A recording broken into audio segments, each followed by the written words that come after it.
I wanna be a producer with a hit show on Broadway. I wanna be a producer. Hello, Producers Perspective podcast listeners. We are back.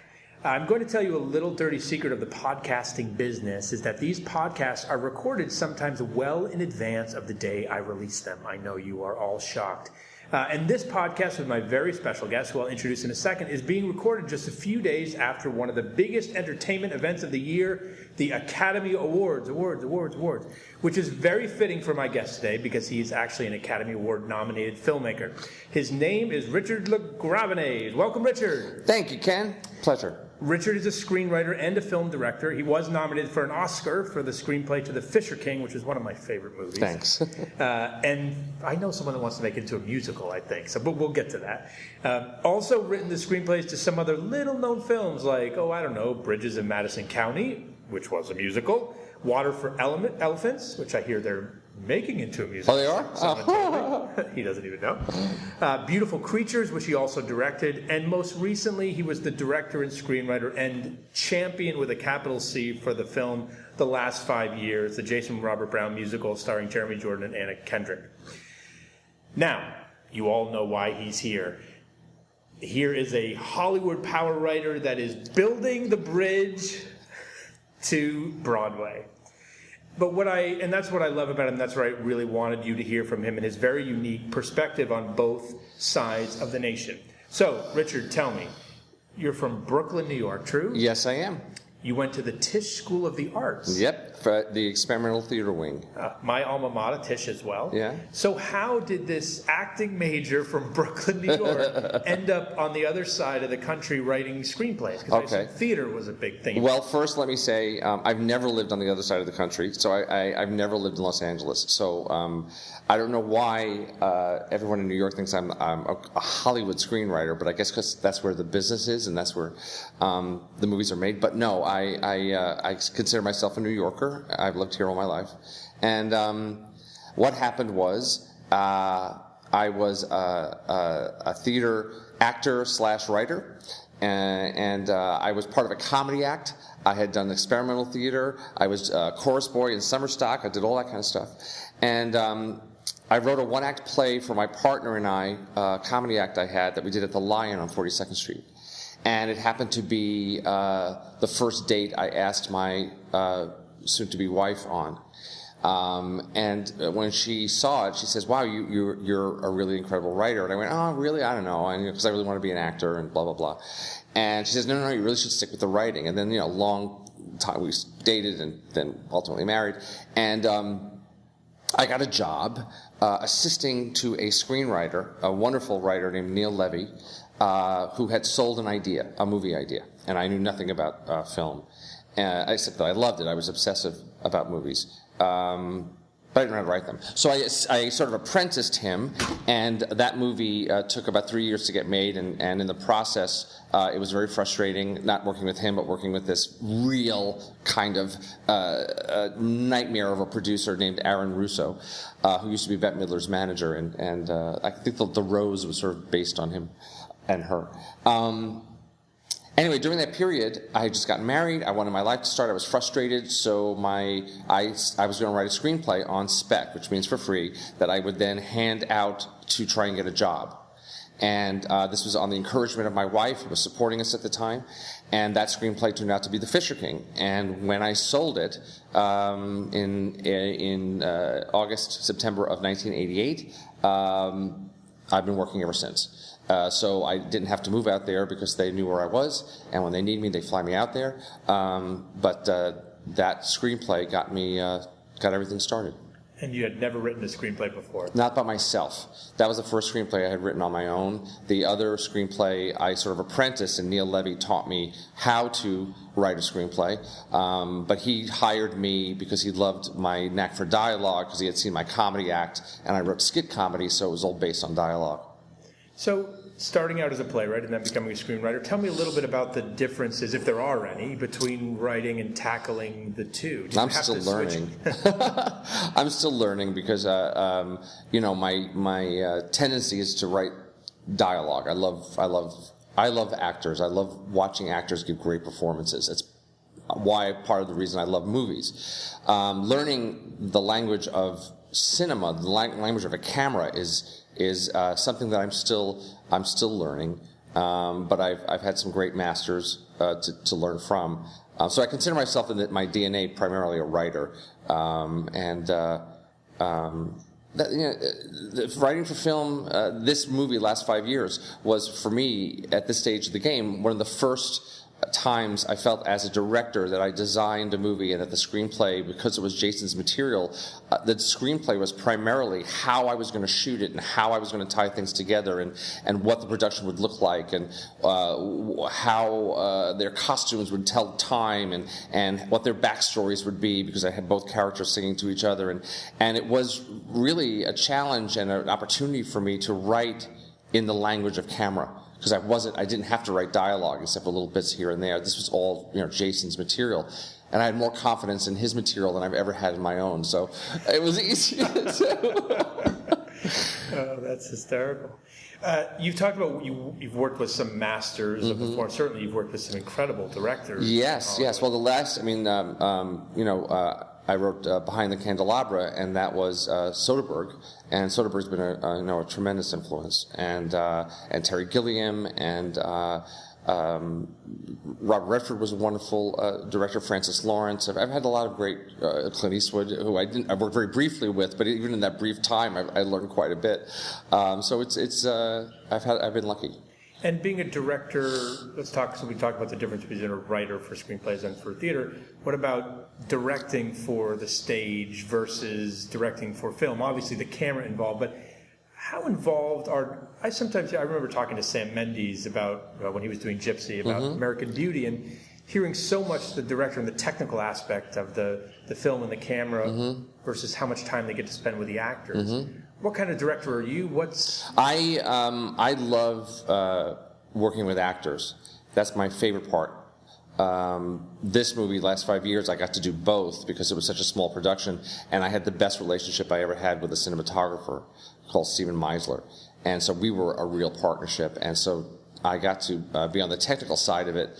I felt much more comfortable and had more fun than I ever had before. But working with the actors is my favorite part. In film directing, there's an old adage that says 80% of movie directing is casting. So you do a lot of that work in the casting, and then you sort of step out of the way.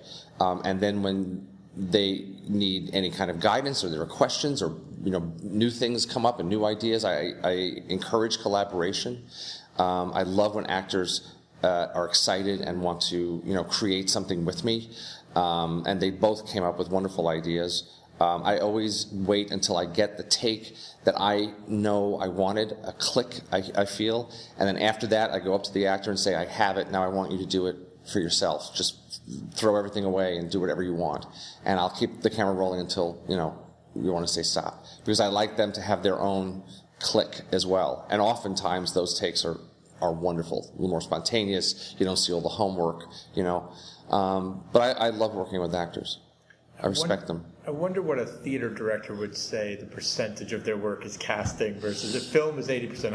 I haven't had a director on the podcast yet, so I'll have to ask the same question. They say that, John Huston said that about film, because, as a director, you're dealing with so many technical aspects the thing about film in the beginning I didn't like is that the human element, which are the actors and the performances, are rushed, because the lighting and the technical aspects, that's what you wait around for. That's where all the camera angles and all the time gets sucked up by that. So when the actors have to come and do their thing, sometimes, not often, but sometimes they're not given their due. They have to rush through, and I hate that. So I try and balance it out so that the actors are taken care of and can give, good performances.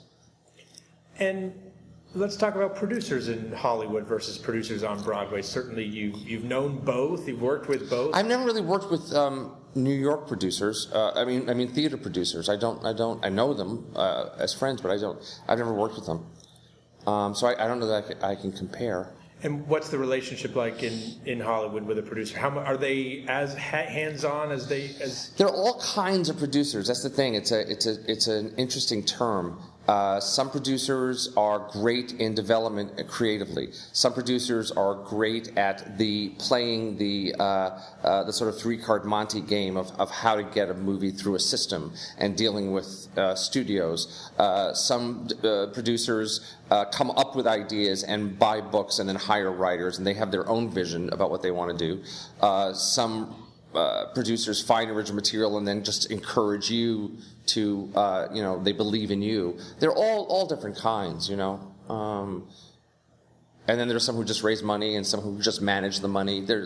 Producers are wide term. So let's talk about the last 5 years specifically. What drew you to it, or when did you first see it or hear about it? I never saw the original production. My friend, Todd Graff, who wrote and directed a movie called Camp about stage door manner, is a good friend. And I would say about 2004, 2005, he gave me the soundtrack, because I kept hearing about it and I didn't know it. And I just fell in love with the score. I love the score. It's so honest and insightful and rich and heartbreaking and funny. And it became one of my top 10 favorite scores. And I just would listen to it over and over and over, in between doing work, in between writing. It became sort of a reward for me to sort of fantasize about making this into a little movie outside of the system. And slowly but surely, step by step, it became a reality. And did you know Jason? What was that first meeting like when you said, I want to make this into a movie? Well, it all started with, I was auditioning, I was holding auditions for a film in 2006, I believe, and Sherry Renee Scott came in, and the first thing I said, I just gushed over her about the last 5 years, and said to her, I've always had this little fantasy about making a little movie. And so she introduced me to her then husband, Kurt Deutsch. They have a company called Shikaboom Records. And Kurt had a similar idea. I did not know that, but he had an idea. And I said, I'd like to do this. And then he introduced me to Jason. And for a few years there, it was just the three of us. And Jason and I never believed it was actually going to happen. And Jason was living in L.A. at the time, so anytime I went out to L.A. for work, I would always sit up at lunch or something with him, and we'd just have fun. We would just talk about the script. I'd write it, in my spare time, and come up with ideas, and then he'd, say yes to this, no to that, try that, that's something different. He was wonderful to work with. He was just one of the funniest, smartest men. And this went on for a few years, and Kurt's determination to, make it happen, he kept on me no matter what else I was focused on. And it started to become a reality.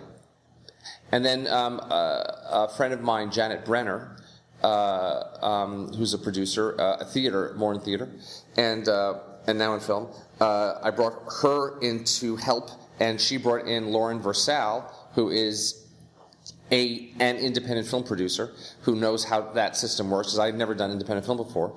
And the three of them became my producing team, and they raised the money. And somewhere along the way, before Pitch Perfect came out, Anna Kendrick, I met with Anna, who was my first choice, and she attached herself to the movie, which was lucky, because Pitch Perfect hadn't come out yet. I wanted her because she's Anna Kendrick, and because I loved Camp. I just thought she was perfect. And she loved, her favorite musical is Parade. So she knew Jason from Parade, and one thing led to another, and she read the script and heard the score, and thankfully attached herself to it, and we were able to raise money. What was the budget? I don't know if I'm allowed to say. It's in the low single digits.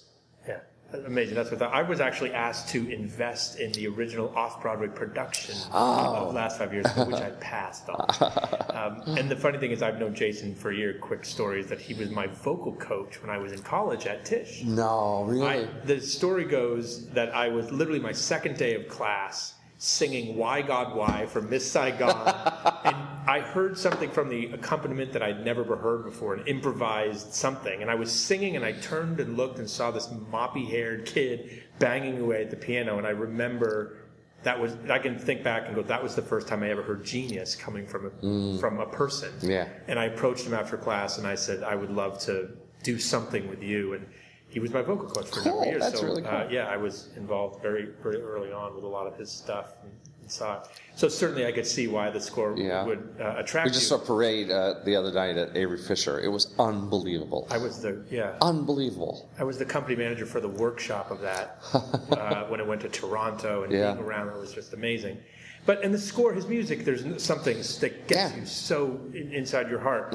But when I look to take a book or a movie and turn it into the theater, one of the questions we have to ask ourselves is, why the theater? What about this art form is a great way to tell this story? So here's something that was a very personal story to Jason, and done in a very theatrical way to people telling their story. In monologues to the audience, not to each other. And in reverse different time zones, right. So you looked at this and heard this, and obviously were attracted to the score, but what was it about? I have a different way that can only be done on film. What was the well, because I hadn't seen it on stage, I listened to the score, and my imagination went into seeing the songs as playable scenes, as them singing to each other when that was necessary. That's just how my imagination went. Then I found out that it was a monologue piece. And then years later, I started the Pasadena Playhouse for the first time. And I just couldn't help seeing it and being able to make it work. Look, I wasn't 100% sure, and I'm sure, and I'm sure. I know there are many people out there that for whom it doesn't work, but I wanted to see something I hadn't seen on film before. I'm at a point, and was at a point in my career where you just get so tired. I got tired of worrying about box office and trying to please everybody and trying to write something that appeals to a mass general public and not feeling like you're doing anything that you really love and that you really care about. And that's more personal. And even though I did not write this is a very personal material to me. I relate to it a great deal. And Jason has that power with his work. And so I wanted to do it for me.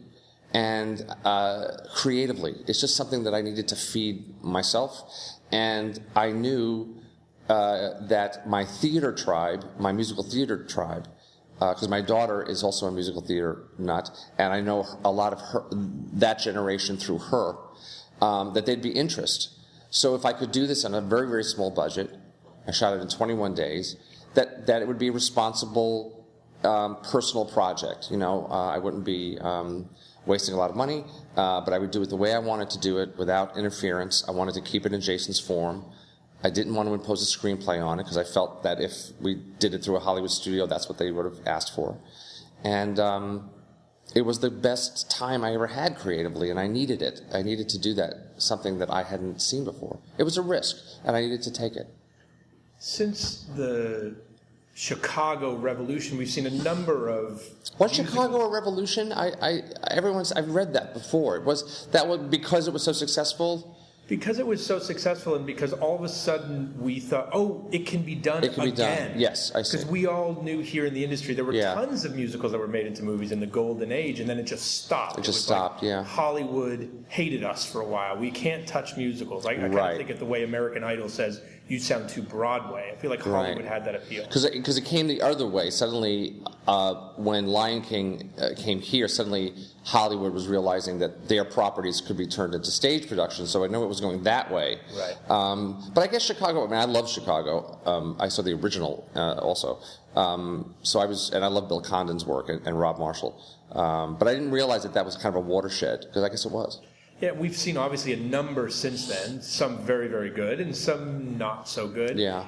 Did you study all those as you were... No, I watched them just because I love musicals. They're, osmosis as a kid. I've watched every musical that's ever been made. So, things will come out that I don't even mean to come out. When Jeremy is singing, Moving Too Fast, and he's on a water taxi, I'm going, oh, it's Funny Girl.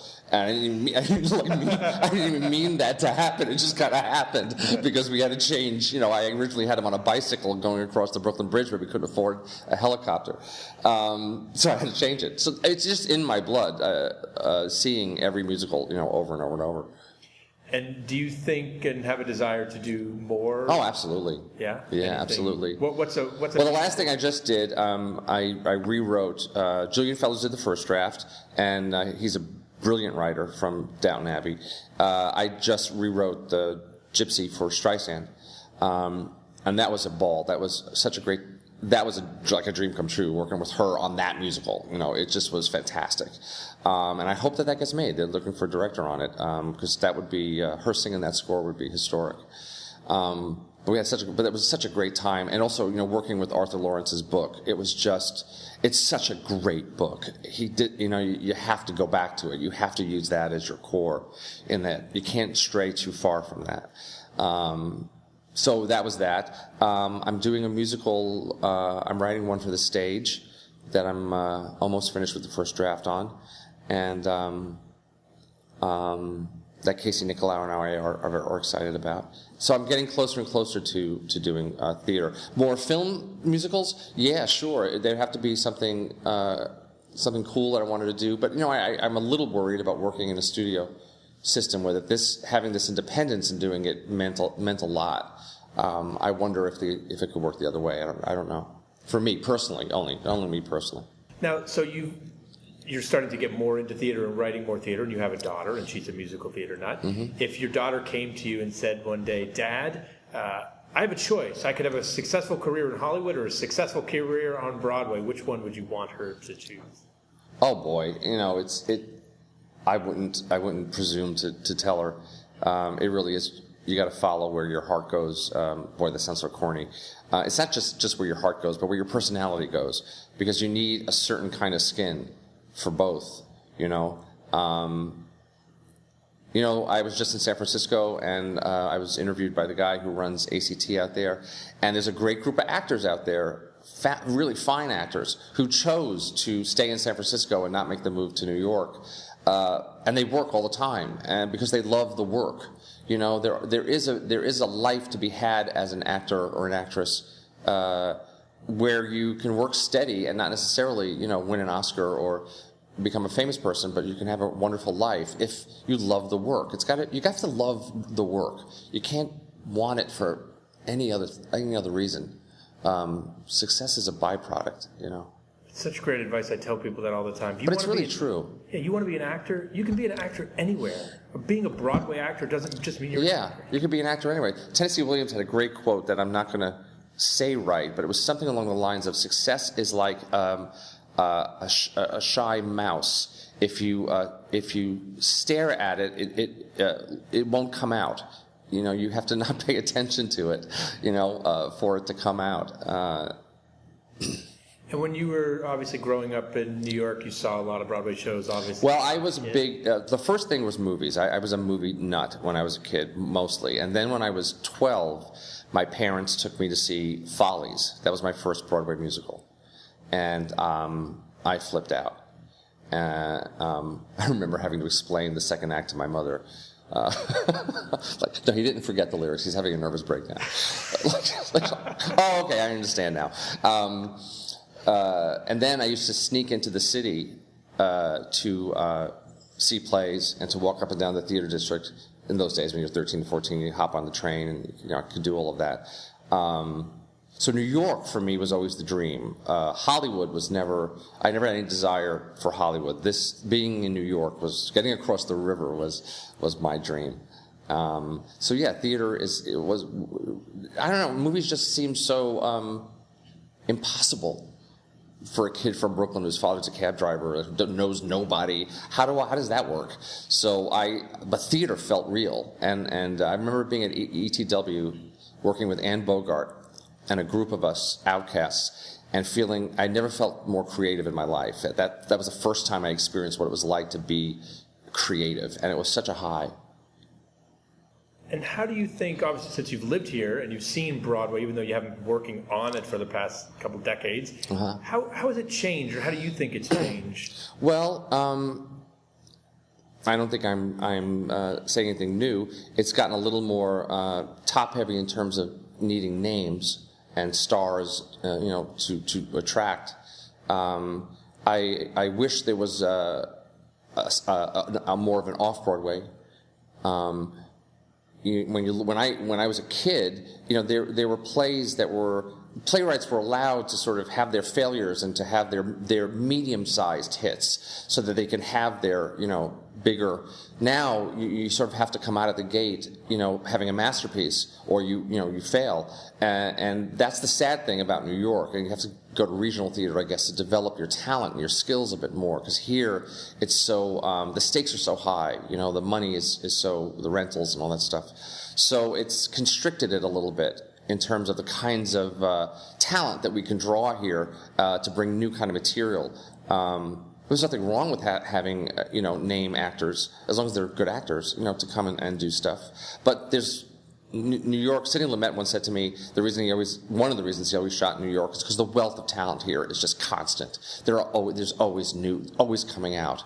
And I'm proud of the New York actor scene. There's really amazing actors here.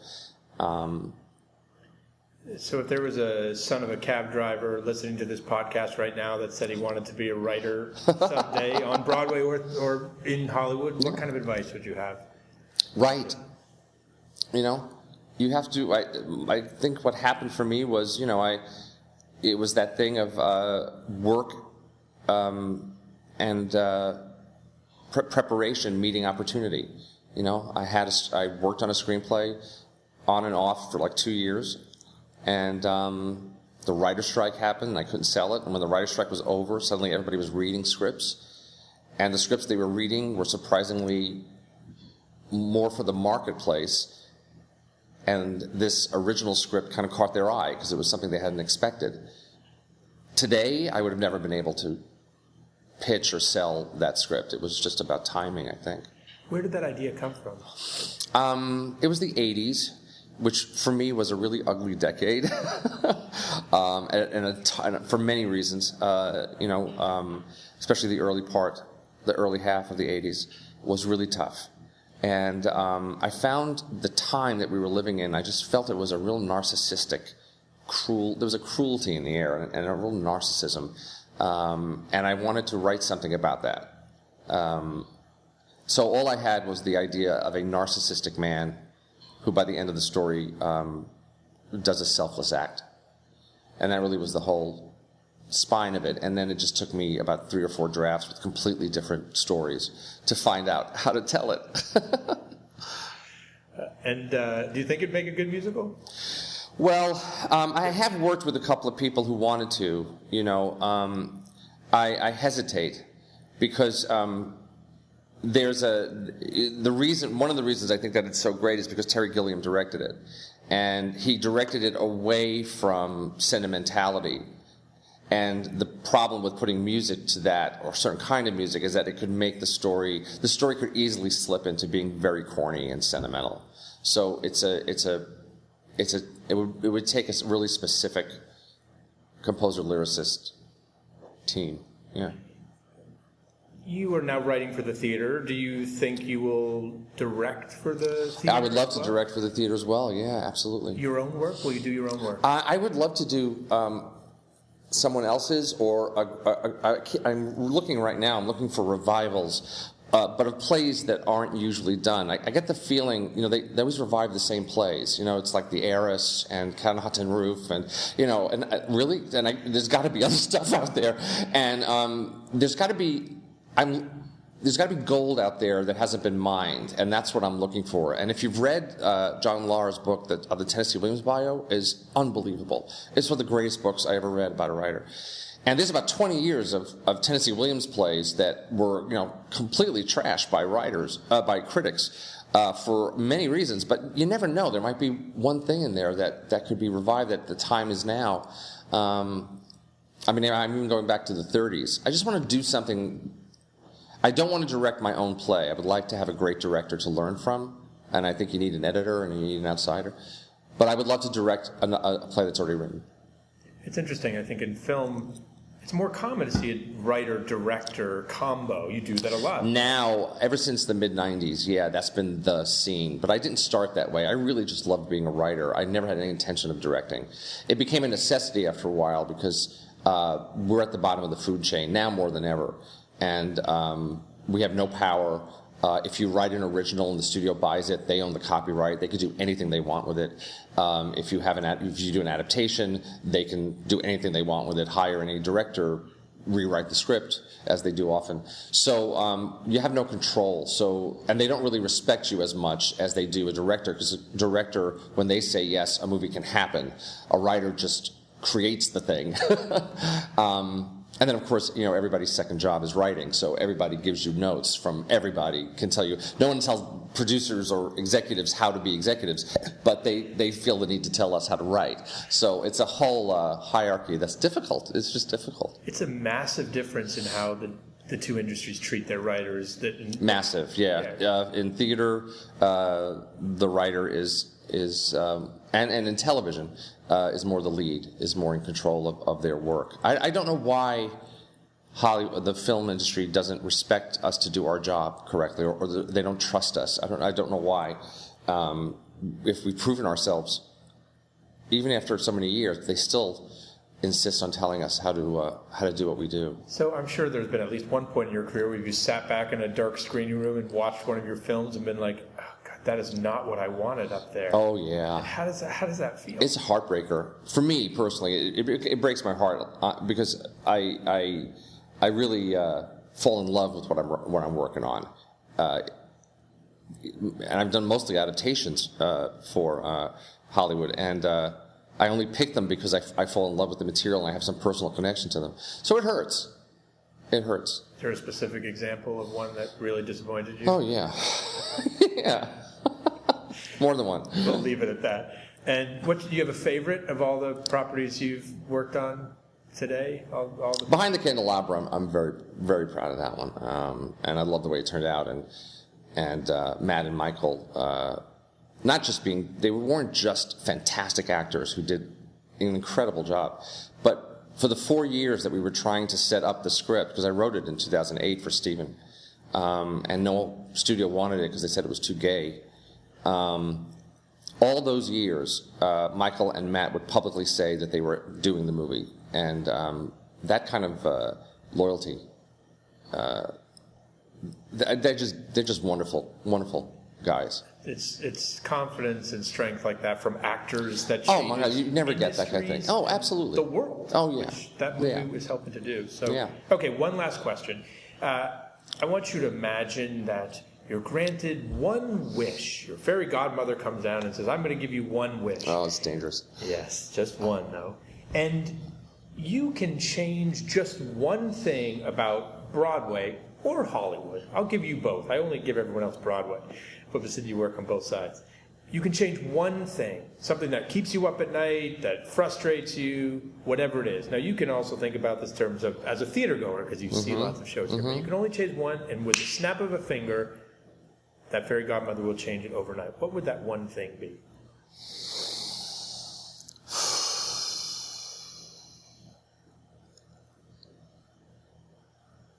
Create a viable off-Broadway community where there are theaters, where playwrights can do their work, and there's a way to be profitable, where rents are easy to manage, where we can maybe have a company.